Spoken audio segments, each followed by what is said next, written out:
Bonjour Hello! et bienvenue sur le podcast des filles solidaires, le podcast des aventurières. Nous sommes Amy et Camille, les cofondatrices du podcast. Dans chaque épisode, on vous fait découvrir les différents raids sportifs et humains au travers de témoignages et de récits d'aventure. Nous partagerons nos expériences, astuces et conseils pratiques pour qu'à votre tour, vous vous lanciez dans l'aventure. Et c'est parti pour un nouvel épisode.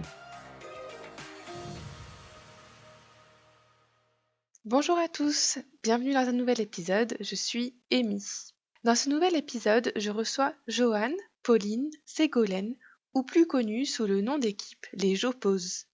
Elles nous racontent dans cet épisode leur participation au Raid des Alizés en 2019. Au moment où l'on enregistre, cela fait quasiment 1 an qu'elles sont de retour de cette aventure. C'est avec beaucoup d'émotion qu'elles partagent leurs souvenirs de cette année de préparation et leurs meilleurs conseils pour se lancer dans le défi du Raid des Alizés. Je vous souhaite une bonne écoute et je vous laisse avec l'épisode du jour. Bonjour les filles, bienvenue sur le podcast. Est-ce que vous pouvez vous présenter? Vous êtes les Joposes, vous avez participé au Raid Alizé il y a tout pile 1 an. Je vous laisse vous présenter pour qu'on en sache un peu plus sur vous. Eh bien, pour faire dans l'ordre finalement, j'oppose. Moi, c'est Joanne. J'ai 31 ans. J'habite dans le nord-est de la France, près de Metz, comme les filles en fait. On vient toutes du même endroit. Je suis chargée de communication au Luxembourg. Je suis toute jeune mariée. Je me suis mariée là début octobre. On a réussi à avoir un beau mariage malgré les conditions. On est passé entre les mailles du filet. On n'a pas encore d'enfants, mais on se construit notre petit nid douillet avec mon mari. Du coup, ça fait bizarre de dire ça. Et puis sportive, ben oui, pour faire le Raid des Alizés, fallait quand même être un petit peu sportive. Donc amatrice de course à pied avec mes 2 acolytes. Et puis voilà. Alors moi c'est Pauline, voilà, je suis de Metz également, j'ai 37 ans. Alors je suis en reconversion professionnelle pour essayer de devenir prof d'EPS, après avoir travaillé en fait pendant 10 ans en tant que chargée de recrutement dans le domaine du médico-social. Donc je suis mariée depuis 10 ans, j'ai 3 enfants. Je suis sportive, j'étais sportive, j'ai nagé en compétition entre mes 12 et mes 20 ans. Et puis ensuite, j'ai fait pas mal de VTT, tout ça plus jeune. Et puis voilà, ça fait 3-4 ans, on va dire, qu'on a découvert la course à pied, sport beaucoup plus accessible, on va dire, voilà, qui nécessite pas de trajet de préparation, quoi que ce soit. Donc voilà. Alors, mes passe-temps, j'ai pas beaucoup de temps libre, mais j'aime bien me promener en forêt avec les enfants. Enfin voilà, on est souvent dehors. Voilà ce que je peux dire pour me présenter rapidement. Moi, du coup, c'est Ségolène, donc je vis aussi à Metz. J'ai 31 ans, bientôt 32. Alors, je suis également en réorientation professionnelle. À la base, j'étais opticienne et là, je suis en 3e année d'école d'acupuncture. Je suis mariée, j'ai pas d'enfant. Enfin, j'ai mon mari comme enfant, mais c'est suffisant pour le moment.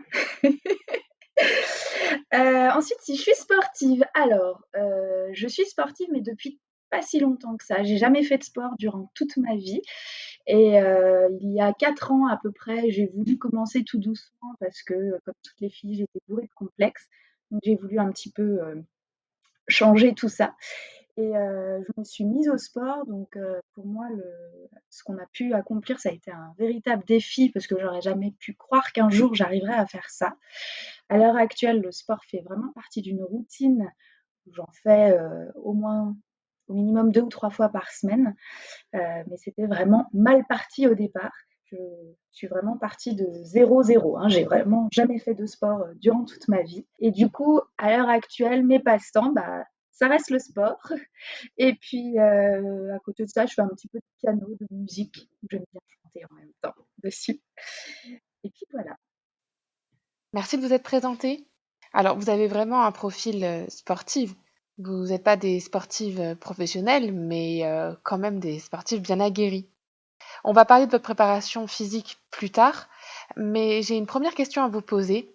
Comment avez-vous connu le Raid des Alizés? Alors moi, je vais prendre la parole.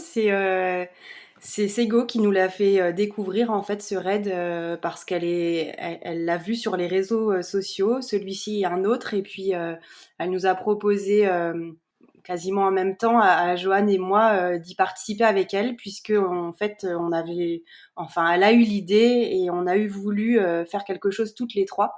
Et voilà, il n'y a pas énormément de raids qui existent pour trois, c'est souvent par deux. Et du coup, on a choisi celui-ci.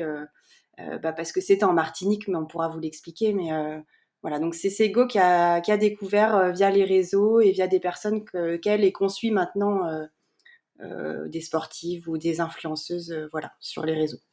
Top. Parce qu'en fait, vous vouliez faire un projet toutes les trois à la base. Ou finalement, vous étiez trois amies et donc du coup, vous avez cherché le rêve qui correspondait.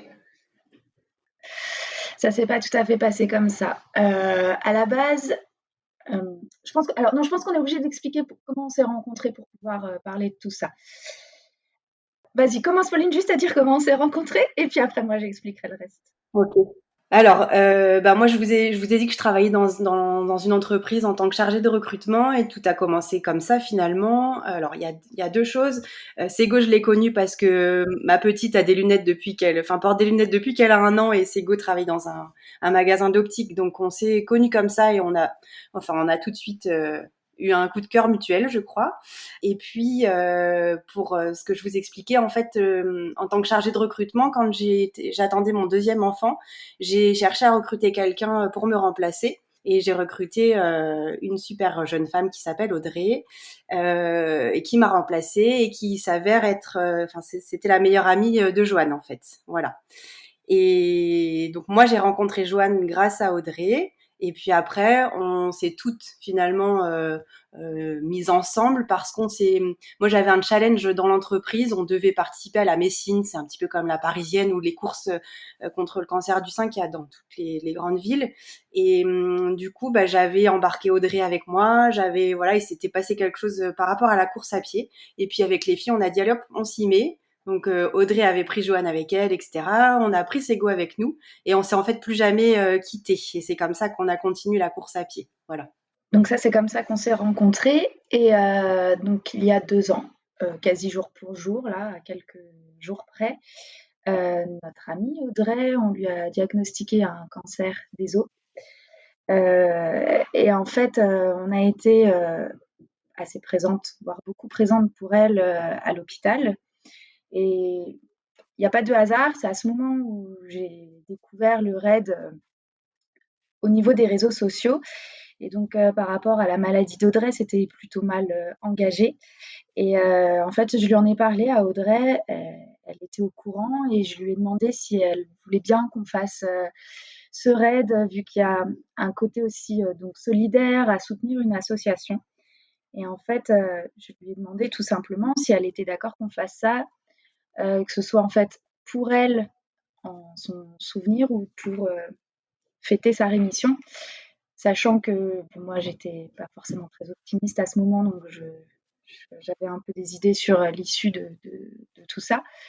Et donc j'avais absolument envie que ce soit elle qui décide l'association, parce que si on le faisait, c'était pour elle. Et donc par rapport à l'association, Audrey donc était très faible, elle n'a pas réussi à nous dire quelle association elle voulait qu'on choisisse, elle nous a juste dit qu'elle voulait qu'on soutienne une association pour les enfants. Donc après, ça a été une évidence parce qu'en cherchant un petit peu, on s'est rendu compte, on savait qu'Audrey participait à des œuvres, à des actions, pardon, pour une association, donc c'est celle qu'on a choisie. Mais en fait, on a vraiment voulu faire ça pour Audrey, pour elle, pour son souvenir. Et c'est comme ça qu'on s'est retrouvés là-dedans. Et c'était pas du tout quelque chose qu'on voulait faire depuis des années. Ça nous est tombé un peu dessus par hasard quand on était à l'hôpital. Et on va essayer de dire pour sortir des choses. On peut pas dire des choses positives de tout ça, mais juste pour montrer que la vie continue malgré tout. Voilà. En posant ma question, je pensais pas que l'histoire derrière était aussi émouvante, aussi forte. Et waouh, c'est trop bien. Moi, en fait, j'adore tous les raids, les rallyes, parce qu'en fait, il y a souvent des histoires derrière hyper fortes, avec beaucoup de sens. Et je trouve ça cool aussi qu'on puisse associer des associations à tous ces projets, parce qu'on met du sens en fait. C'est pas juste des nanas qui vont courir quelque part, mais derrière il y a du sens. Trop bien. Enfin, bravo les filles. Super. Et oui, vous voulez ajouter quelque chose? Bah, je pense que, enfin, Amy, comme tu dis, on a, bah, c'est un petit peu bah, Audrey, c'est le cœur de du choix de faire ce raid. Enfin, elle nous a porté du moment où Audrey, en fait, où Sego a demandé, a proposé de faire le raid jusqu'à la fin. En fait, on l'appelle notre étoile, mais c'est vraiment pas un hasard. On a vraiment, à partir du moment où on a décidé de le faire jusqu'à encore aujourd'hui, que tu nous proposes de faire cet enregistrement, eu beaucoup de chance et beaucoup de signes, on va dire. Voilà. Et donc, c'est vraiment notre histoire, oui, et c'est ce qui nous a vraiment porté de A à Z. Voilà. Et le sport, c'était en plus, mais voilà. C'était vraiment centré là-dessus. Ce qu'il faut savoir, c'est quand on a choisi notre nom d'équipe, on ne s'est pas forcément plus cassé la tête que ça, vu qu'on a appris le début de nos prénoms à chaque fois. Mais en mettant Pauline en fait au milieu, enfin j'oppose, on s'est rendu compte aussi qu'il y avait le AU de Audrey qui était en plein milieu de notre nom d'équipe. On s'en est pas rendu compte tout de suite, c'est ma sœur qui nous l'a fait remarquer.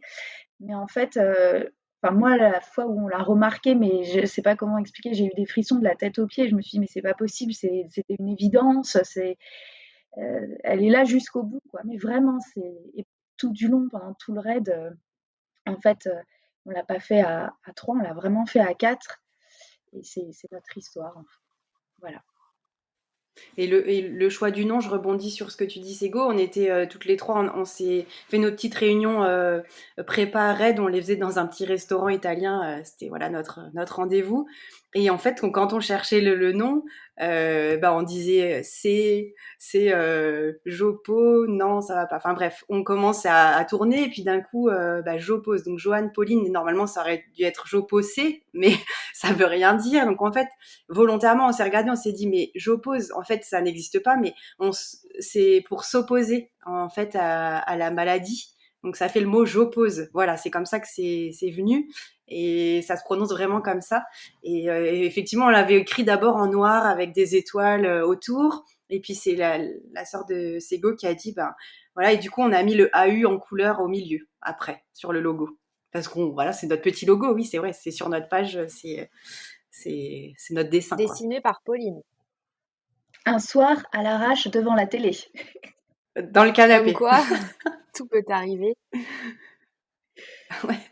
Ah ouais. Et donc, vous entendez parler de la course, vous trouvez votre nom d'équipe. Racontez-nous en quoi consiste le raid des Alizés. Vas-y, Joanne. Le raid des Alizés, donc ça fait, nous c'était c'était la 5e édition, l'année 2019.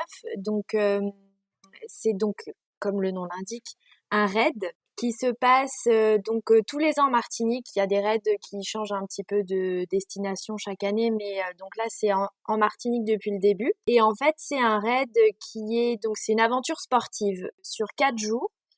Donc c'est 100% féminin. C'est des équipes de 3. Il y a donc en 2019, je crois qu'au début ils ont commencé, il y avait un peu moins d'équipes, mais là c'était 75 équipes de 3 femmes. Donc on était 250 femmes sur le campement. 225. Ah mince. Recommence. Pas grave, tu seras classée comme nulle en maths et puis ça s'arrête là. En même temps, j'ai pas fait un bac S, hein.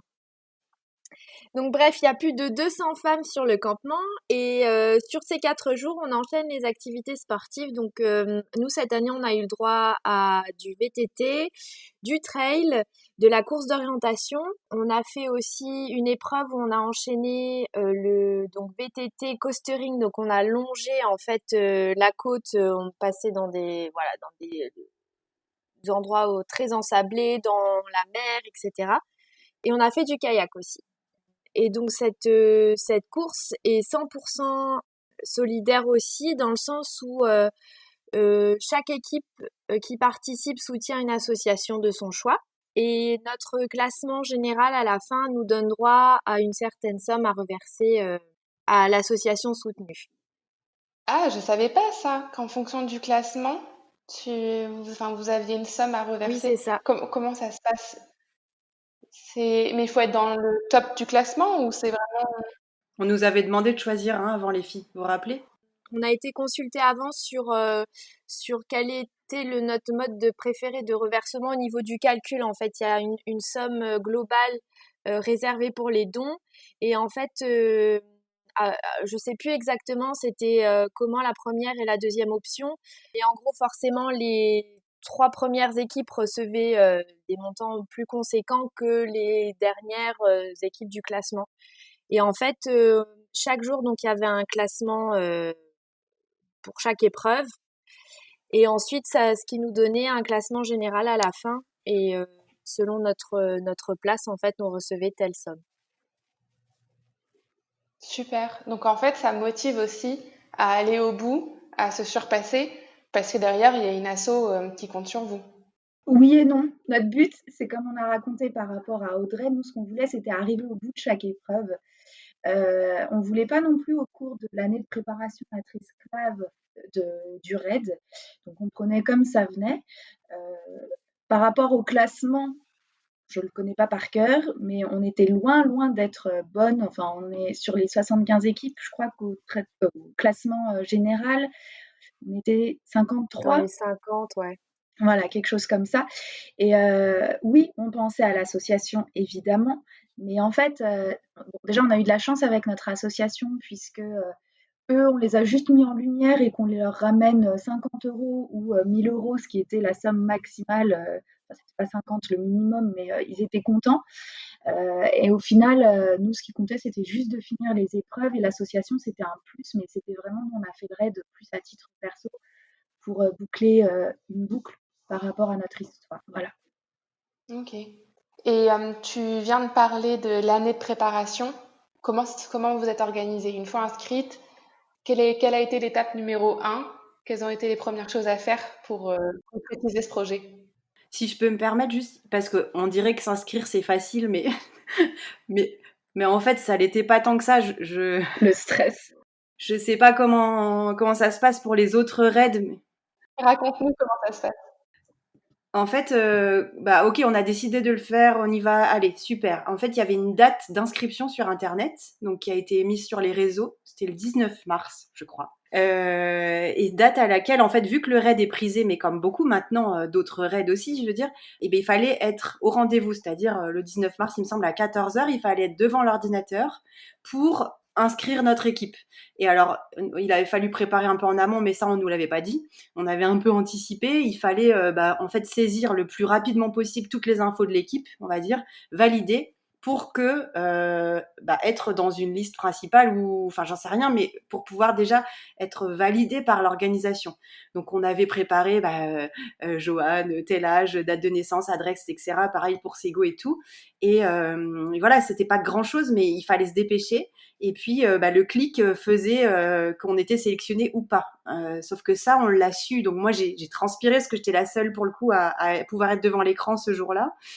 Donc, j'ai fait aussi vite que j'ai pu, mais je pense que je l'ai fait en 2 minutes, même pas. Enfin, et 4 minutes.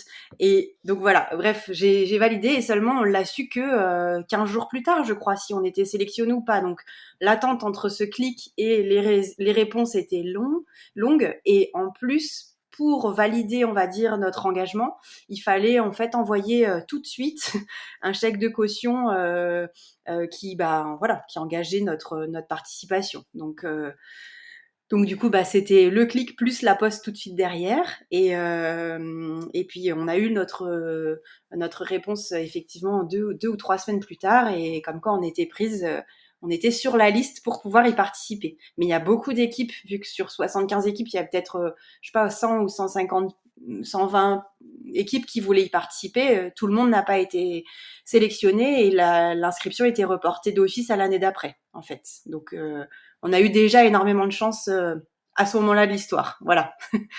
Oui, parce qu'il y a même beaucoup d'équipes de notre édition qui, en fait, s'étaient inscrites l'année Oui, précédente et qui ont dû attendre plus d'1 an et demi avant de pouvoir participer, en fait. Voilà. Ce qui fait que du coup, en fait, il n'y a pas vraiment 75 places. C'est aussi ça, hein, je pense, les filles, vous me dites si je me trompe, mais ce qui fait que voilà, les équipes de l'année d'avant sont d'office validées, on va dire. Donc, les places sont chères, quoi. Voilà, c'était déjà ça. Parce que voilà, on se dit, ok, on le fait, on est super motivé. Et puis, si on n'avait pas été prise, ça aurait été une grosse déception déjà à cette étape-là. Et puis après, bah, on en parlera peut-être plus tard, mais il y a eu d'autres étapes à valider avant de réellement pouvoir le faire, ce raid. Donc, mais ça, c'était la première au niveau inscription. Voilà. Ok. Et à ce moment-là, vous aviez des contacts avec l'organisation ou peut-être des anciennes participantes pour vous en dire un peu plus sur la modalité d'inscription? Alors non, pas encore, parce que nous, on a pris contact avec des anciennes participantes une fois qu'on a eu tout de validé. Donc, on a su qu'on participait au raid et une fois qu'on a eu tous les sponsors de validés. Avant ça, pour nous, on considérait que l'inscription n'était pas valide.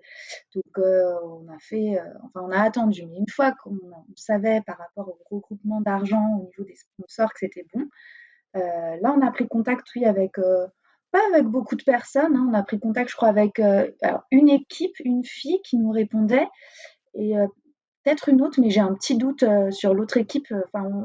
En fait, voilà, une fois de plus, la chance du début jusqu'à la fin. L'équipe qu'on a choisie pour poser des questions, en fait, elle a répondu vraiment à toutes nos questions. Et dès le début, elle nous a dit alors, il faut penser à prendre ça, ça, ça sur le bivouac. Moi, je vous conseille de prendre ça en plus. Faites attention à ça. Enfin, voilà. Et, non, je dis une bêtise. Donc, il y avait bien 2 équipes et la deuxième équipe, c'était plus par rapport aux entraînements parce qu'on n'a pas été forcément très assidus et surtout, on a été blessées chacune à notre tour avec le genou. Et au final, on a commencé sérieusement les entraînements. C'était fin août pour décembre du raid. Donc, en fait, moi, ça me stressait beaucoup, mais j'avais eu une déchirure musculaire, donc j'étais incapable de pouvoir faire avant du sport un peu plus sérieusement. Et j'étais hyper stressée. Et en fait, des filles nous avaient expliqué, elles devaient avoir 50 ans. Et, elles avaient commencé, donc pas sportives du tout. Elles s'étaient préparées toute l'année du raid avant à faire du sport, 1 à 2 fois par semaine. Mais elles disaient qu'en faisant ça, c'était largement suffisant.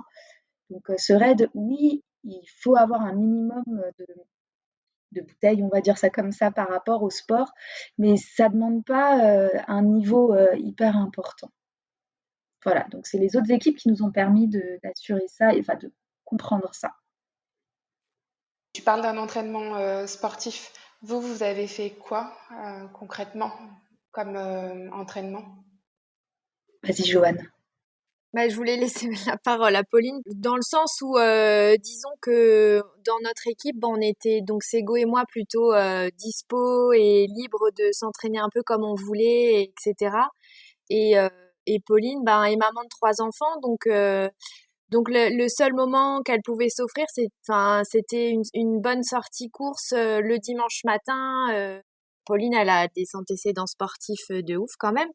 Donc, on va dire que c'est ça qui l'a aidée aussi, mais elle assure grave. Et du coup, c'est vrai que pour les entraînements à 3, on se calquait un peu sur ce rythme-là et un peu chacune de notre côté. Comme je disais, moi, j'étais assez libre de pouvoir faire, par exemple, des pauses le midi au boulot, aller courir une demi-heure, 3/4 d'heure dans la forêt. C'était déjà hyper bénéfique. Et puis un peu de séance en salle de sport. Donc après, oui, on s'est fait quand même un week-end, on va dire, de préparation pour vivre et les épreuves sportives et le bivouac, ou en tout cas un peu se préparer à ce que ça pouvait être. Ouais, c'est tout à fait ça, Joanne. En gros, ce qu'on s'est engagé, en réfléchissant hier soir, à partir du mois d'avril, je dirais qu'on a essayé, en tout cas pour ma part, de courir au moins 1 fois par semaine. Voilà, c'était ça. Donc c'était, s'il faisait beau le soir, on arrivait à se réunir de temps en temps. On a la chance d'avoir la forêt pas loin aussi, donc voilà, on faisait en général une sortie de course à pied par semaine. Donc j'allais dire, allez, 8 mois avant le raid. En gros, voilà, c'était à peu près ça. On a fait des essais. On savait Alors, la particularité de ce raid, c'est qu'on sait les sports qui vont tomber, mais on sait pas du tout le programme du raid en fait. À l'avance, c'est délivré la veille pour le lendemain à chaque fois. Donc, on savait, l'organisation nous avait dit, bah, vous aurez de la course à pied, enfin du trail, de la course d'orientation, du kayak, du VTT, et un sport surprise, mais qui nécessite pas de nouvelles préparations physiques. Bon, c'était le coastering en l'occurrence, voilà. Mais du coup, on a fait avec les filles des essais kayak, donc bah ça c'était mythique parce que bah c'est assez, voilà, c'est rigolo quoi. Donc d'abord on a trouvé une association qui nous a permis d'en faire gratuitement. Enfin, d'abord à 2 et après vu que c'était du kayak à 3, alors c'est très dur à trouver. En tout cas, chez nous, il n'y avait pas de club qui proposait de kayak à 3. Bon, on a réussi à faire du kayak à 3 dans un kayak à 2 aménagé, on va dire, mais voilà, parce qu'il était nécessaire qu'on arrive à se coordonner, à essayer au moins une fois, c'était notre but, une fois ou deux, de pagayer ensemble, toutes les trois. Parce que c'est assez particulier. La course d'orientation, on a essayé 2 fois, je crois, parce que bah on a appris à enfin, on a appris à se servir d'une boussole à 2 parce que Sego, c'était pas trop son truc. On a fait 2, je crois 2 ou 3 sorties vélo, toutes les 3 ensemble et puis avec nos copains aussi, enfin des amis qui connaissent un peu les chemins sympas et tout ça, sans se mettre la pression, mais on trouvait des événements, Décathlon proposait des sorties gratuites, on en a fait une, je crois, ou 2, je sais plus. Et puis il y a effectivement le mini raid qu'on a fait, dont Joanne vient de parler, et ça, enfin les filles, je pense que vous me rejoindrez dans ce que je vais dire, mais on l'a fait en août, il me semble, ce raid. Juillet. Moi, clairement, c'est ce mini raid-là qui qui nous a donné confiance en disant, OK, on peut le faire, le raid des Alizés. Parce que jusque-là, moi, je doutais de nos capacités, finalement, même si les gens nous disent c'est accessible, oui, et même si on recherche pas un classement ou quoi que ce soit, on a toujours une petite pression de est-ce qu'on va y arriver? On est 3, on veut pas abandonner une pour les 2 autres. Enfin, voilà. Donc, ce mini raid, il était haut niveau parce que c'était une énorme sortie course à pied de 22 kilomètres. Et alors, on n'avait jamais fait d'aussi longue distance en forêt, en tout Et cas. de dénivelé aussi. Et de dénivelé, c'était dans les montagnes de Belgique. Donc ça, c'était le matin, on va dire, jusqu'à début d'après-midi. On s'est arrêté pour manger. Et après, c'était 30 kilomètres de vélo, les filles. Donc de VTT, hein, voilà, pas du plat. Donc franchement, le soir, Nuit en tente facile. ouais, nuit en tente, on a dormi, on s'est dit c'est génial, mais forcément on était épuisées toutes les 3. Et la surprise du lendemain matin, 14-15 kilomètres de kayak. C'est juste énorme. Enfin, nos bras s'en souviennent encore. C'est beaucoup 15 kilomètres de kayak pour quelqu'un qui en a jamais fait. C'est ça. Et même au raid, on n'a jamais enchaîné une aussi longue distance. C'était la moitié, mais pas autant. Enfin, voilà, donc du coup, après ce raid, moi, j'ai pas marché pendant une semaine, je crois. Sego est venu me masser. Mais voilà, et c'est grâce à là, on s'est dit, ok, on a réussi, donc ça nous a donné beaucoup de confiance en fait. Enfin, la confiance dont on avait besoin, je pense. Voilà. Génial. Et pendant tout ce temps où vous vous préparez physiquement, donc en même temps, vous recherchez des sponsors pour financer votre départ. Ben là encore, le destin a fait ses preuves dans le sens où, donc, une fois qu'on a eu la confirmation qu'on était admise sur la liste principale, c'était du coup au mois d'avril, un truc comme ça, les filles, hein. Donc là, on a commencé à enclencher la recherche des sponsors et à s'organiser pour savoir vers qui on allait se diriger, etc. Et donc, en fait, notre stratégie, c'était de d'abord rayonner dans le cercle proche, on va dire, donc de contacter nos proches, notre réseau, et ensuite de voir ce qui fonctionnait pas, et au fur et à mesure d'élargir ce cercle en fait.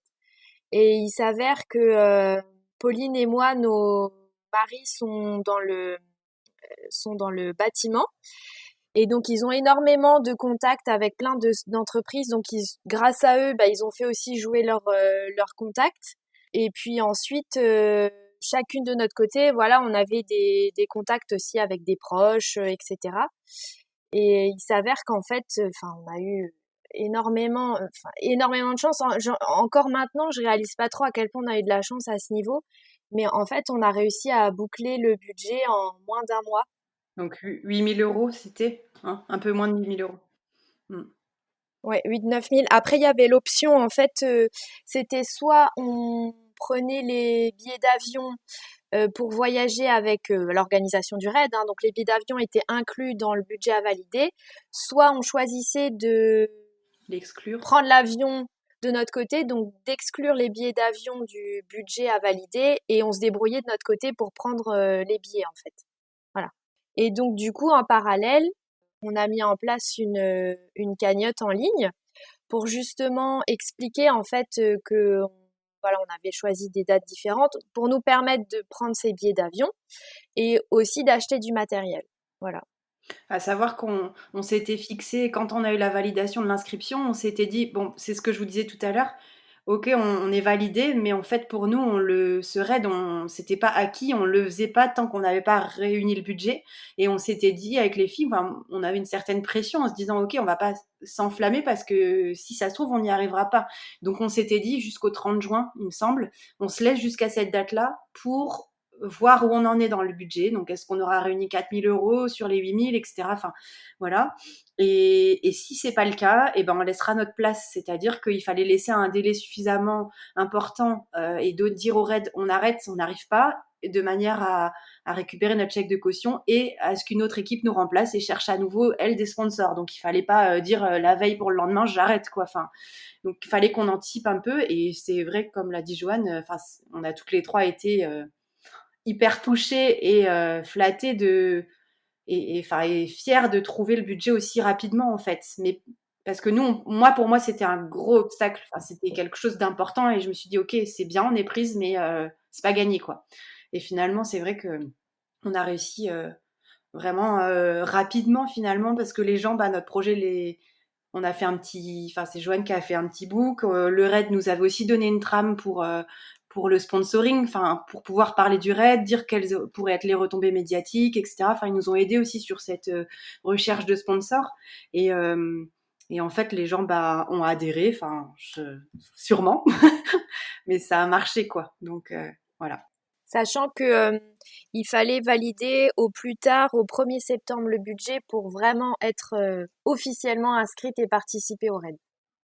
Waouh, trop bien, vous avez eu beaucoup de chance, parce que souvent, la partie recherche de budget, c'est compliqué. Oui, et on s'était, lors de nos petites réunions restaurants, on s'était dit, voilà comment on va faire pour trouver les sponsors. Donc la première démarche, c'était de demander aux entreprises, aux contacts, etc. Puisque c'est avec comment dire, il faut que ce soit au niveau comptabilité, il faut bien un document officiel de sponsoring, etc. Donc la première cible, c'était les entreprises, effectivement. Et après, on s'est dit, s'il faut multiplier les choses, donc on s'était dit, on organisera peut-être une tombola. On avait déjà réfléchi un peu avec les partenaires. On avait peut-être, on pensait à un vide dressing. On avait eu quelques petites idées qu'on a vite finalement enlevées.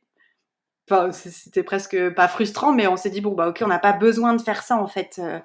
On aurait pu, mais encore une fois, moi, je manque un petit peu de temps aussi. Donc, c'est vrai que quand on a eu la somme, on s'est dit, super, maintenant, on se concentre sur la préparation pure et dure, logistique et sportive, quoi. Et puis du coup, la seule chose qu'on a fait vraiment à côté, c'était ouvrir une cagnotte en ligne. Donc comme on disait tout à l'heure, pour les gens qui nous connaissent ou qui veulent nous soutenir. Donc en fait, grâce à cette cagnotte, on a pu se payer nos billets d'avion, puisqu'ils n'entraient pas dans le total, dans le budget prévu par le RAID, parce que nous, on n'a pas voulu partir avec le groupe du RAID, parce qu'on voulait rester un peu plus en Martinique après. Donc, voilà, ça c'est à titre personnel. Et ça nous a permis aussi tout juste, alors quand je dis tout juste, c'est parce que c'est fou, en fait, on a pu s'acheter du matériel, sachant que nous, on y allait vraiment en équipe et on vivait pas le truc individuellement. Donc, on a mis un point d'honneur pour avoir vraiment les mêmes tenues, tout identique à chaque épreuve. On voulait le même short, on voulait les mêmes chaussettes. Non, mais c'était super important. On formait une unité, les mêmes slips aussi. Mais c'était vraiment l'unité, c'était super important pour nous. Et donc voilà, on a réussi à avoir tout ça. Et le budget, il est entré ric-rac, sachant qu'on avait fait un petit truc quand même pour remercier tous les gens qui nous ont soutenus. Dans notre budget, on a pris en compte donc la participation de chaque individu si on dépassait un certain palier et on a envoyé une petite carte personnalisée de Martinique à chaque personne qui nous a donné. Voilà. Donc chaque personne a reçu, c'était un peu compliqué d'ailleurs de courir après les adresses postales de chaque personne. Mais en fait, chaque individu a reçu sa propre carte postale personnalisée avec nous, les photos du raid, pour remercier en fait tout simplement. Et pour vous dire à quel point on était ric-rac, il devait nous rester une cinquantaine d'euros à la fin sur ce budget. Et on s'est payé en fait un petit portrait de nous en souvenir en fait du raid. Et puis il restait vraiment zéro, quoi. Tout s'est goupillé au centime près. C'était hallucinant. La chance qu'on a eue, et vraiment tout s'est goupillé à merveille du début jusqu'à la fin pour le budget. Pour le budget, c'est toi, Sego, qui a. Enfin, je sais pas, Joanne, ce que t'en penses, mais Sego, elle a beaucoup regardé qu'est-ce qui était bien comme matelas, parce qu'on on voulait un minimum de confort. Elle a trouvé les matelas pour la tente qui étaient confortables et hyper compacts. Enfin, t'as quand même pris énormément de temps à chercher ce qui était bien, rapport qualité-prix, en fait, pour qu'on dépense jamais trop. Enfin, c'était toujours raisonné. Nos sacs d'hydratation, on les a achetés dès que c'était les soldes. Je m'en souviens, le premier jour des soldes, on est allé. Enfin, voilà, on est resté vraiment, je pense, identique à ce qu'on est tous les jours, en fait. On Et n'a puis c'est pas. surtout, on est 3, donc à chaque fois, c'est bien beau, mais je me rappellerai toujours la facture des chaussettes. On a eu pour 180 € de chaussettes. Qui achète pour 180 € de chaussettes, quoi? Bah, nous. Donc voilà, c'était tout de suite un budget vachement plus énorme. Et alors, si par contre, on n'en a pas parlé, on a quand même eu des sortes de petits partenariats avec des petites entreprises. Alors, c'était soit des gens qu'on connaissait ou des gens qui ont été un peu sensibilisés pas sensibilisés, mais sensibles, pardon, à notre histoire. On a eu par exemple un restaurant qui a, en fait, chaque cookie vendu, on avait 50 centimes qui nous étaient reversés. Donc pareil, c'était un budget en plus pour notre cagnotte, pour nous acheter du matériel en plus. On a eu aussi alors un magasin dans les Alpes, donc pas du tout notre région, mais bon, c'est un ami à la base de Pauline, mais grâce à un de ses fournisseurs, il a pu nous avoir une paire de chaussures de trail pour chacune. Donc en fait, ça c'est énorme parce qu'il fallait qu'on s'en achète et une paire de baskets, c'est un sacré budget. Donc c'est des choses toutes bêtes, mais voilà, c'est des petites choses qu'on a eues en plus. Pareil, il nous a offert en plus des bâtons en cèdre pour absorber l'humidité à l'intérieur des chaussures. Donc ça, c'était super parce qu'en étant en Martinique, un endroit où c'est super humide, on pouvait récupérer comme ça une paire de chaussures plus rapidement et puis gagner en confort. Donc voilà, après, des petites choses qu'on a eues. On a eu quelqu'un qui nous a offert aussi des petites batteries personnalisées. Ça, pareil, c'était génial et ça nous fait des souvenirs. Enfin voilà, on a notre batterie avec derrière marqué le raid des Alizés, notre prénom chacune et notre logo J'oppose dessus. Donc c'est vraiment en plus de ça, des cadeaux juste extra. On a eu une paire de lunettes de soleil aussi, de sport, avec des super bons verres. Enfin voilà, chanceuse du début jusqu'à la fin. En fait, on a certaines entreprises ou magasins qui nous ont aidés à leur façon et qui nous ont énormément aidés, comme tu viens de le dire, Sego. On a aussi un magasin de sport qui nous a dit, bah moi, je peux pas, on peut pas vous donner d'argent comme ça, mais par contre, on va vous faire une réduction qui était pas négligeable sur tout ce que vous allez acheter avant votre aide. Donc, on avait 30% chez eux. Enfin voilà, c'était super aussi. Et on a une pharmacie qui nous a donné plein de produits aussi pour on avait une liste sanitaire en fait et on nous a fourni les produits là aussi. On a eu aussi un cours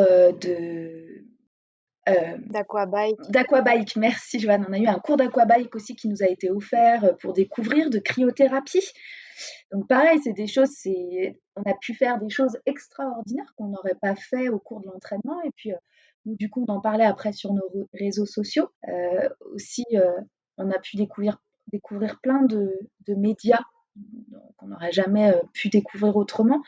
Ça a commencé où il y a une radio qui a pris contact avec nous pour faire un enregistrement. Donc on est passé sur une radio, sur Chérie FM en l'occurrence, je ne sais pas si on a le droit de le dire, mais donc voilà.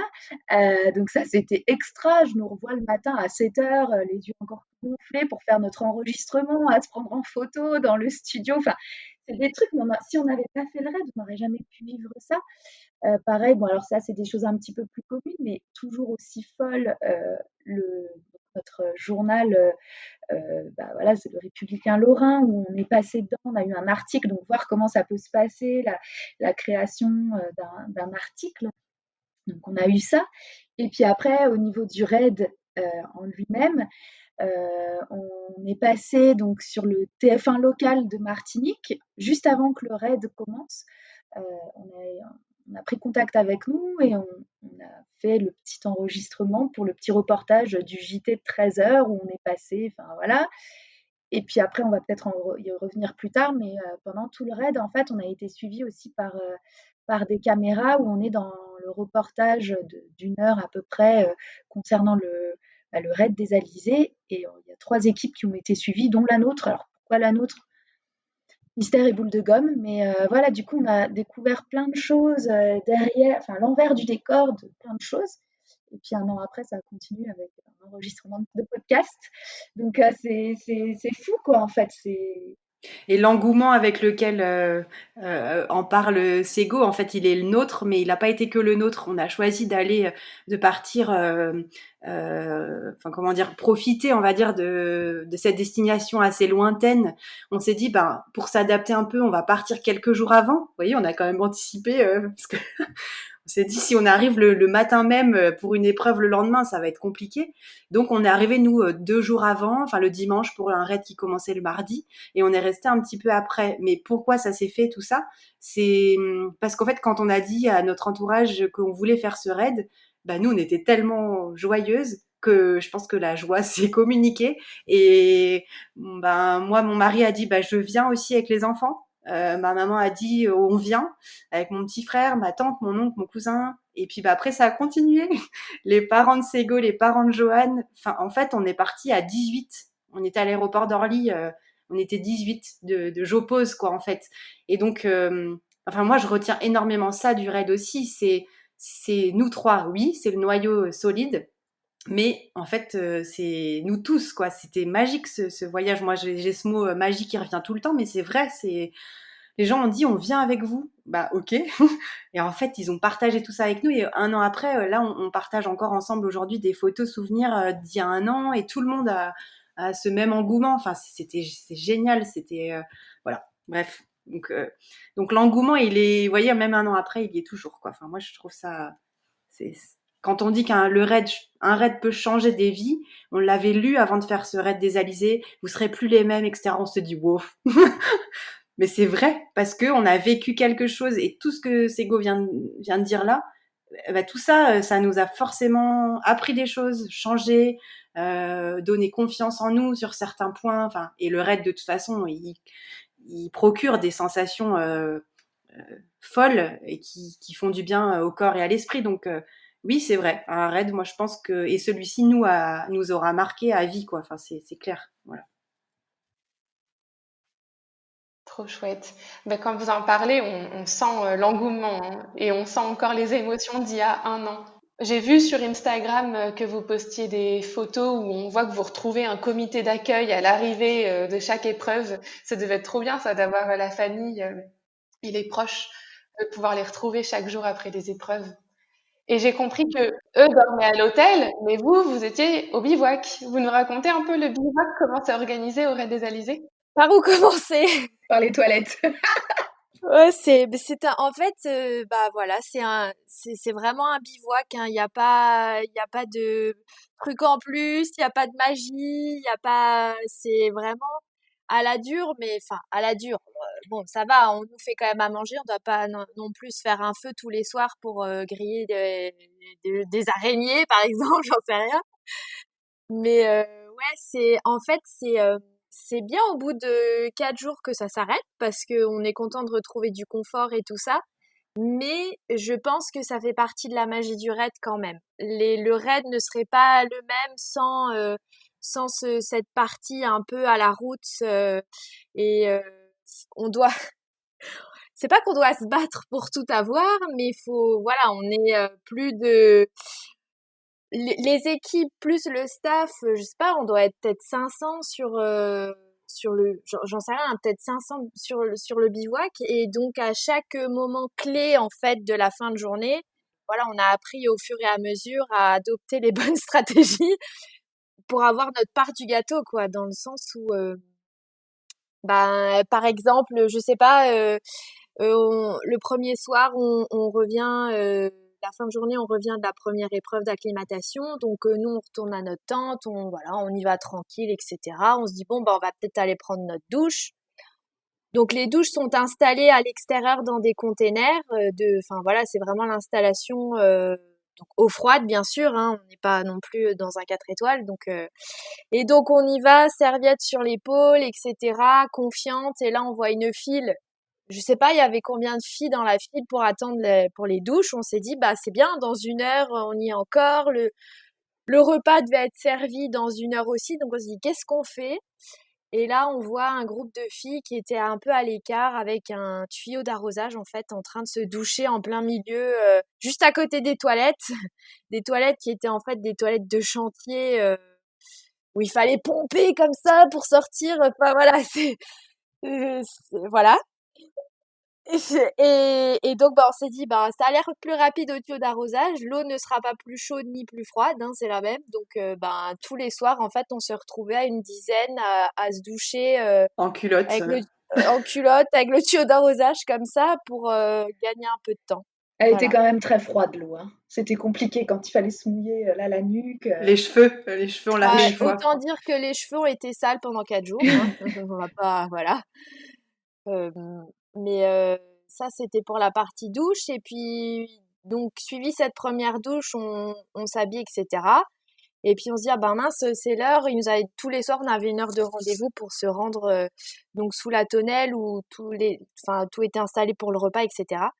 Et donc, on arrive et en fait, il y avait quasiment plus de place, quoi. On était tout au bout du truc. Et au moment où le repas est servi, c'est comme sur un départ de course, quoi. C'est genre, c'est vrai, hein, franchement, faut le dire. La meilleure place, c'est celle la plus près du buffet. Voilà. On l'a Que tout le compris monde après. le sache. Voilà. Parce que si vous arrivez dans les derniers, il reste plus grand chose. Et donc, c'était ça. Et le matin, c'était pareil. Le premier réveil, on se réveille tranquille.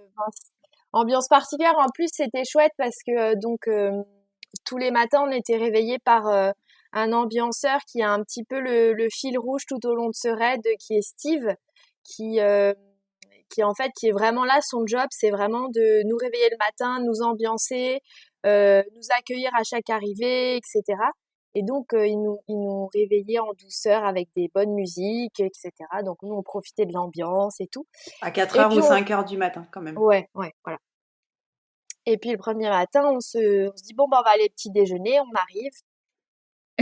Et là, c'est le drame, quoi. on se dit, on part pour une épreuve. Oui, c'est ça, en plus, épreuve et tout, donc faut y aller quand même l'estomac bien rempli, etc. Et stratégiquement, c'était pas ce qu'il fallait faire. On a attendu trop longtemps et il restait plus rien au petit-déj, quoi. Donc, ça nous a appris pour les soirées et les petits déjeuners qui suivaient que fallait speeder, fallait être hyper efficace pour manger correctement quand même. C'est quand même la base, quoi. Donc, conseil à toutes les futures participantes du raid Mettez-vous près du buffet. Ne loupez pas le buffet. Se mettre près du buffet et dès que c'est fini, courir. Ouais, c'est vrai que, naturellement, nous, ça nous ressemblait pas trop. On voyait les personnes aller hyper, tous les groupes de filles aller vite, se dépêcher, pousser limite et tout. Nous, on s'est dit, qu'est-ce qu'elles font? En fait, si on veut manger, il y a assez, mais c'est un peu, puis c'est que des femmes, quoi. Donc voilà, c'est particulier, mais une fois qu'on le sait, chacun se fait sa place aussi. Je veux dire, il y a aucun problème, mais il faut. Nous, on était tranquilles, quoi. On s'est dit, on attend un peu qu'il y ait moins de monde. Vous savez, comme dans tous les buffets, un mariage ou quoi. Mais non, en fait, il faut pas. Il faut y aller quand même, quoi. Voilà. Et sinon, la nuit en tente, on peut quand même en parler. C'était aussi, on appréhendait finalement avant de le faire, parce qu'on avait un peu peur des bêtes. Surtout moi.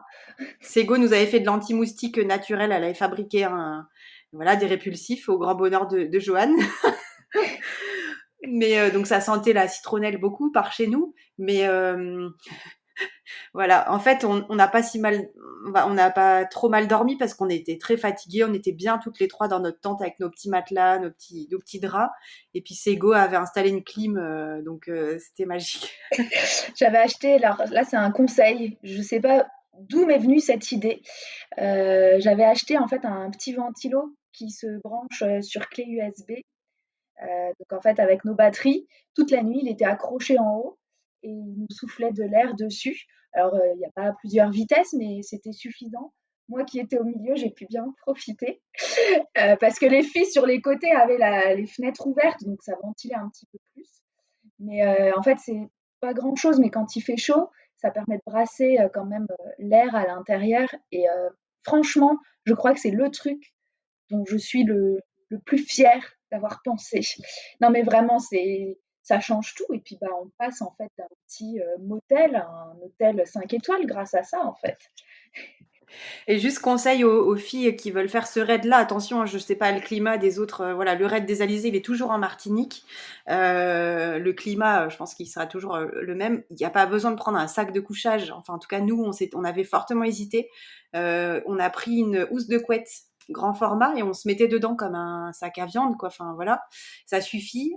Ensuite, le conseil hyper important, et si jamais on le refaisait, je pense qu'on y fera encore plus attention, c'est de venir avec... devant la tente, en fait, c'est assez spartiate. Il n'y a pas d'avancée, il n'y a pas de haut vent, il n'y a pas de.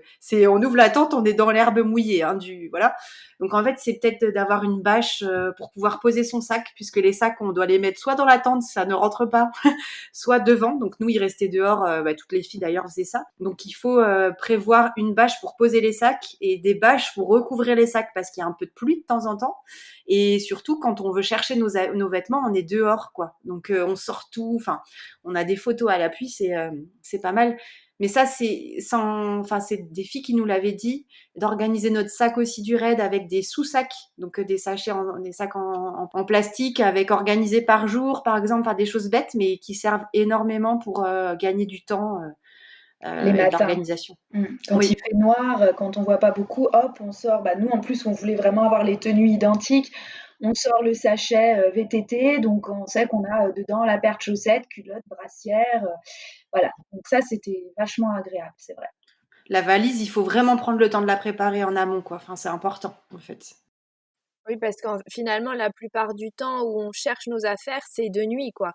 C'est le matin à 4 heures à la frontale et le soir quand on rentre des épreuves, il est souvent 17h, 17h30 et une demi-heure après, il fait nuit super tôt en Martinique. Et donc le soir pareil, pour ranger les affaires, chercher ci ou ça, c'est à la frontale aussi. Donc le sac, enfin, il faut qu'il soit vraiment bien organisé pour éviter de s'y perdre et de perdre du temps, surtout le matin. Ça, c'est valable pour tous les raids, j'ai l'impression. D'ailleurs, on pourra peut-être faire un épisode de podcast spécial Ah organiser ouais. votre sac. Par exemple, celles qui sont dans le désert au Maroc, mais c'est du sable Ouais. tout le temps. Celles qui sont dans des milieux très humides aussi, donc c'est ce que vous disiez, l'herbe au sol, c'est pas forcément pratique pour poser les choses.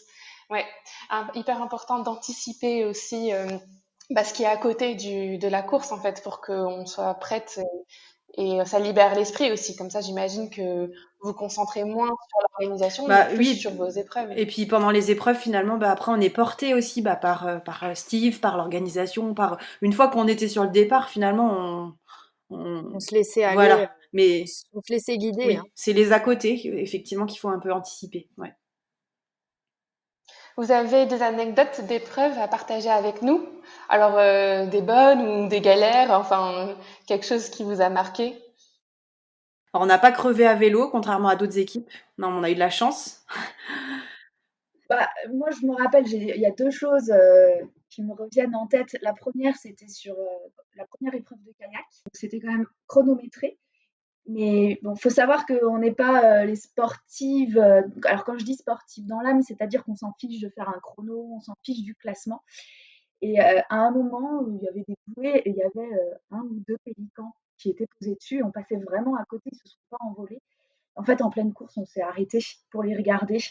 Alors, c'est pas forcément une anecdote, mais voilà, c'est plus le souvenir et puis pour montrer aussi notre état d'esprit par rapport au raid et comme quoi on n'est pas obligé de faire ce type de défi juste pour faire un classement, on s'en fiche. Donc ouais, je me rappelle bien de ça où j'étais là et regardez les pélicans et ils étaient vraiment chouettes, enfin sympas à regarder. Au VTT, on était franchement pas loin de l'arrivée. L'enfer. Et Bon, il faut dire que Sego, le VTT, elle a vraiment pris sur elle et c'était pas son truc, favori, quoi, on va Puis j'ai dire. eu chaud. Et ouais, voilà, elle était vraiment pas dans son, mais elle a lutté, elle a résisté, enfin, franchement, et à la fin, on disait, allez, on savait qu'il nous restait plus beaucoup de kilomètres et tout ça. Et donc, avec Pauline, on était un peu plus à l'avant. Enfin, il y avait Sego qui suivait vraiment derrière.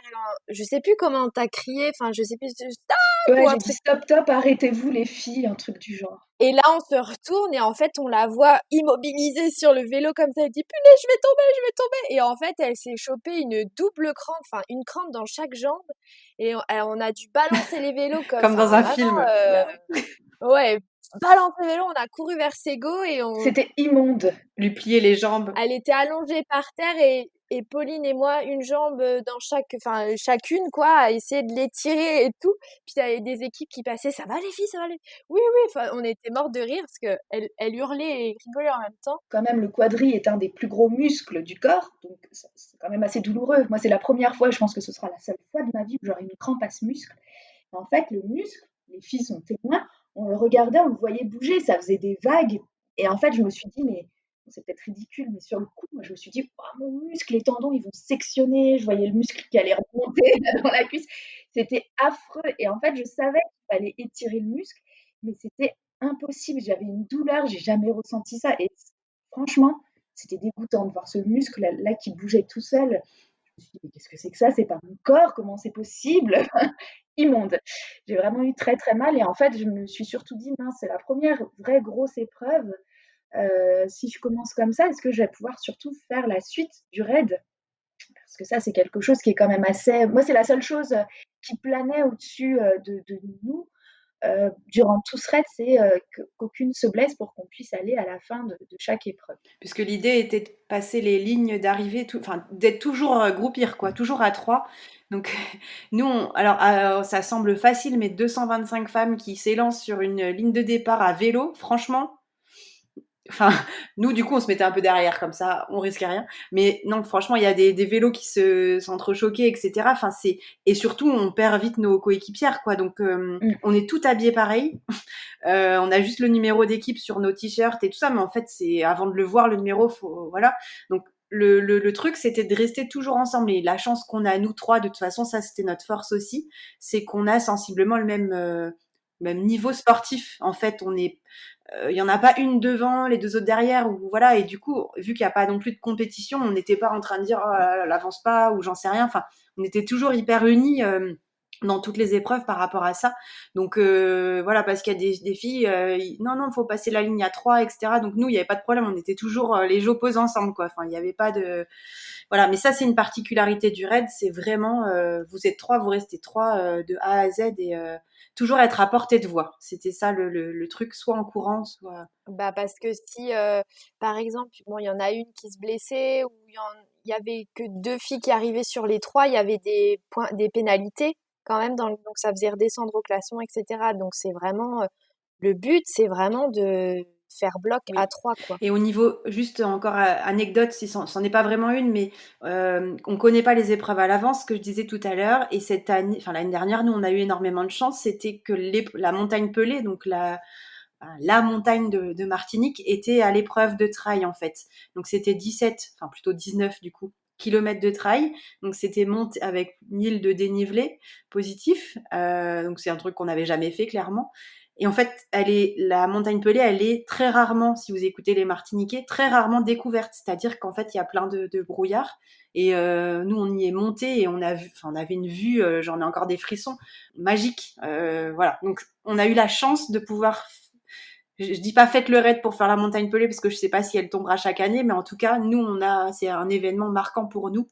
Et comme on en a jamais assez, à la fin de cette montagne Pelée, on pensait que c'était fini l'épreuve, mais pas du tout. En fait, ils nous ont fait descendre dans la jungle. Donc moi, il y a un moment où si j'ai dû avoir peur à un moment, c'était là, parce que j'ai peur des serpents. Enfin voilà, c'était la jungle, mais vraiment. C'est-à-dire qu'il a commencé à faire noir. C'était très oppressant. Et j'étais devant et j'ai dit aux filles, je peux pas. Donc je crois que c'est Go, t'es passé devant. Ouais, et d'ailleurs, par rapport à ça, je me suis dit, oh, elle fait sa chochotte. franchement, hein, je me rappelle avoir pensé ça et j'ai voulu passer devant. Et quand je me suis retrouvée devant, bah, j'ai moins fait la maline. Alors, vu que j'ai eu cette pensée, je me suis dit, bon, c'est go, tu Ne dis rien. perds, tu ne dis rien. Mais ouais, non, c'était assez particulier. Mais par contre, ils nous ont prévu un petit parcours dans la jungle après avec des cordes. Enfin, c'était juste ce qu'il fallait, ni trop long, ni trop court, juste bien pour pouvoir profiter et se dire, waouh, on a fait un petit truc quand même assez sympa. Voilà, c'était un peu angoissant, mais pas trop long, donc on a profité. Et après, on s'est dit, bah c'est fini. Ah bah non. Et là, la fin de la course de cette journée-là de trail était difficile parce que nous, clairement, on a mis 5 heures à faire cette épreuve. D'autres équipes ont mis la moitié du temps, les premières. Et la fin de l'épreuve était sur le bitume en plein soleil. Il était déjà 13 heures, je crois, les filles. Ouais. Donc on avait faim, on avait très chaud, on pensait toujours ça, à s'hydrater. Toutes les 10 minutes, on disait on boit, on boit, on boit. Enfin, là-dessus, on a été vraiment, on a pris soin l'une de l'autre et c'était important. On n'a pas eu de problème physique pendant le raid, à part la crampe de Sego.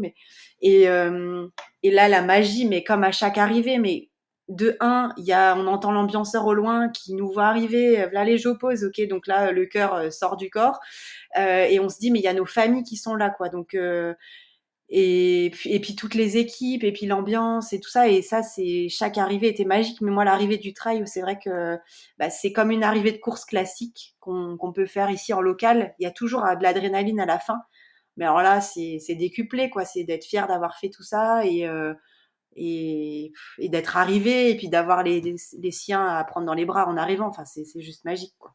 Ouais, ça c'est le plus extraordinaire. On n'est pas du tout dans notre, alors je vais pas dire dans notre pays parce que ça reste français, mais on n'est pas dans notre région. En tout cas, on est loin. Et en fait, que notre famille soit là, on ne pourra jamais réexpliquer tout du début jusqu'à la fin à la course, mais ils voient nos émotions à notre arrivée. Et du coup, il y a déjà, je sais pas comment dire, ils partagent avec nous et nous, on a envie de partager ce bonheur avec les gens qu'on aime. Donc c'est juste magique en fait. Et juste pour les mamans qui veulent s'engager dans un raid, franchement, c'est possible. C'est ce que je voulais dire après. Moi, je l'ai pris de cette façon-là parce qu'ils venaient avec moi. Donc, même si je les ai pas vus réellement pendant 4 jours, ce qui m'arrive juste jamais. Enfin, je suis maman poule. La première à 8 ans, la dernière à 2 ans. Je les quitte vraiment rarement. En fait, là, j'étais pas avec eux, mais je savais qu'ils étaient pas loin. Donc, j'ai eu de la chance. Mais ce que je veux dire, c'est que il faut le faire. Enfin, ça fait tellement de bien à beaucoup de niveaux. Vous, ça vous a fait du bien, les filles, on en a déjà parlé, mais c'est vrai que moi, ça m'a permis d'être aussi avoir un autre rôle que maman pendant quelques jours, un rôle de sportive, de femme, enfin voilà. Et donc ça, c'était, enfin, il faut le faire, je pense. Il faut pas dire que c'est un frein d'avoir des enfants, c'est pas vrai, quoi. Enfin, on peut le faire, voilà. Ce sera peut-être le mot de la fin. On peut le faire. On peut le faire. Ça fait déjà 1 heure qu'on discute et on a balayé tous les sujets de la préparation jusqu'à la course. Je pense que vous pouvez encore en parler pendant des heures, tellement c'est encore... C'était il y a 1 an, mais on a tellement de souvenirs de ces aventures. Moi, je me demandais, est-ce que vous souhaiteriez partir sur une nouvelle aventure? C'est un truc qui vous intéresse? Ben oui, Oui, oui, oui, oui, ça nous intéresse. On nous a même demandé si on referait le raid des Alizés, etc. Et pour toutes comment dire, les raisons qu'on a données au début, c'était vraiment un raid particulier sur un moment vraiment très particulier de notre vie. Mais c'est vrai que voilà, de se transcender à travers le sport et de se découvrir soi-même. Et enfin voilà, de vivre une expérience comme ça, on y prend vraiment goût. Et donc en fait, on avait dans l'idée cette année, ça devait normalement arriver au mois de juin, mais bon bah avec tout ce qui est arrivé, on n'a pas pu le faire. C'était de faire Lyon-Metz en vélo. C'est la piste Sego, c'est Charles le Téméraire, voilà, qui relie en fait à la base, c'est même depuis la Belgique ou le Luxembourg jusqu'à Lyon. Sur une semaine, pédaler toutes les trois, et donc on n'a pas pu le faire. Et puis on sait qu'on va refaire quelque chose, mais ben voilà, on est chacune à des moments un peu clés de notre vie. Enfin, comment dire, il y a des priorités à avoir aussi, et si on veut se relancer dans une expérience comme ça, je pense qu'il faut vraiment être hyper impliqué. On peut pas le faire à moitié, et il faut vraiment être capable et prête à s'investir à 100% pour mener ce projet à bien. Donc on sent que c'est pas forcément le moment là actuellement dans nos vies de se relancer pour une expérience rapidement, mais enfin voilà, on se l'est dit, ça arrivera et ce sera toutes les 3 ou pas du tout en fait. Trop bien. Ben, on vous suit sur les réseaux sociaux, vous êtes hyper actifs sur Instagram. Même pendant le confinement, vous avez fait bouger vos proches sportivement. Ouais. Bah, on est même encore un tout petit peu plus actif sur Facebook parce que la plateforme permet plus, on publie des choses aussi en commentaire ou ouais, on a fait des petits challenges, donc du coup, les gens peuvent participer aussi sur Insta. C'est moins possible de le faire de cette façon. Mais ouais, notre page du coup Facebook, ça a été un vrai journal de bord et des fois même on peut dire journal intime sur nos ressentis. En fait, il y a tellement des choses magiques qu'on a vécues, que ce soit pour la préparation ou après pendant le raid. On avait envie de le partager avec des gens, en fait, tout simplement. Trop bien. On peut recommander à toutes les personnes qui sont intéressées par le raid des Alizés d'aller vous suivre. Elles retrouveront votre préparation. Vous avez fait aussi des posts au jour le jour. Vous êtes revenu sur les journées de raid. Donc c'est hyper riche en informations. Et puis surtout, on vous découvre et un super univers à toutes les 3. Ouais, bah du coup, c'est vrai, on avait commencé au tout début à se présenter chacune. Et après, à chaque fois qu'on a fait des préparatifs, enfin, des choses particulières, on a tout relaté dedans.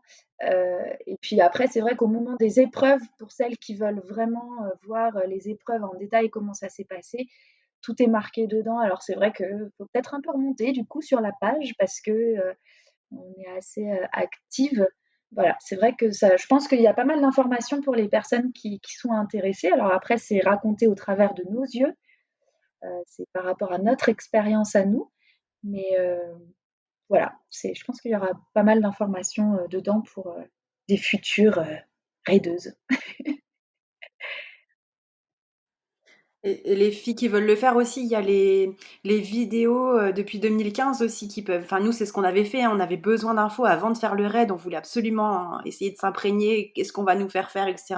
Il y a les reportages de 50 minutes de chaque édition du raid qui sont disponibles en ligne. Voilà, donc ça, c'est chouette aussi, même si on n'en apprend pas énormément sur l'attendu physique détaillé, mais en tout cas, on voit les filles vivre les raids et c'est. Enfin, avant de se lancer, c'est important de voir ça aussi, je pense. Totalement. Bon, on arrive sur la fin de l'épisode. Un grand merci d'avoir accepté de participer. Ah non, merci à toi. Merci à toi. Trop émouvant de revenir là-dessus. Ouais. Non, vraiment, toute l'histoire, déjà, enfin, la façon dont vous êtes lancé dans le raid et puis après, comment vous nous parlez de vos souvenirs, c'était hyper enrichissant, beaucoup d'émotions aussi. Donc, je vous remercie énormément. Et puis, on va vous suivre sur les réseaux sociaux, du coup. Merci. Merci. Merci à tous d'avoir écouté l'épisode d'aujourd'hui.